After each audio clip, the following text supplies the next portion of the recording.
Rebecca Long-Bailey has vowed to challenge the media's vested interests and ridicule perceived smears against Labour if she succeeded Jeremy Corbyn as leader.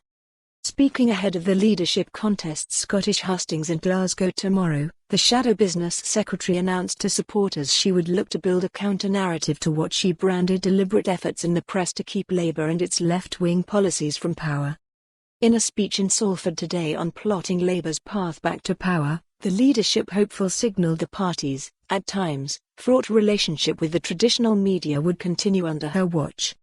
Journalists were not permitted on board Labour's campaign bus at the general election, and Mr Corbyn has been accused of dodging questions from right-wing newspapers at press conferences.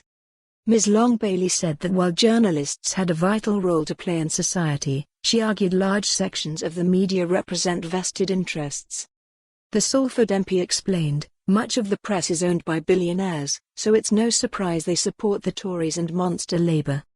I'll not only call that out, I have a plan to deal with it. I'll ridicule the most absurd smears and lies. We won't just rebut factual errors in stories but provide a counter-narrative about deliberate media efforts to hold back aspirational socialism," she declared. Her ideas for establishing rival messaging include setting up a dedicated creative digital communications unit in the party, responsible for producing viral content that can both get around media hostility and speak directly to voters.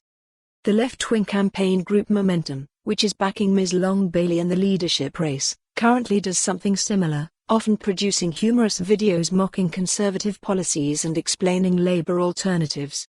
Ms Long-Bailey, dubbed by her critics the continuity candidate for her closeness to Mr Corbyn, also urged the party not to row back from the popular policies found in its election manifesto, despite them being rejected by the electorate at the December election. She said, "Retreating from popular policies that provide answers to the crises facing our country is no route to victory." Despite her comments, Ms Long-Bailey has previously confirmed she would ditch elements of the defeated manifesto.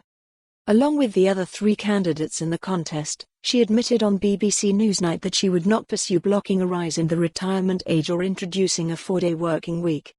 However, she is supporting the renationalisation of industries such as rail, water and energy, while also scrapping university tuition fees. Ms Long-Bailey has been criticised repeatedly during the leadership race by rival Lisa Nandy for wanting to introduce open selections. For more on this story, visit the news article link.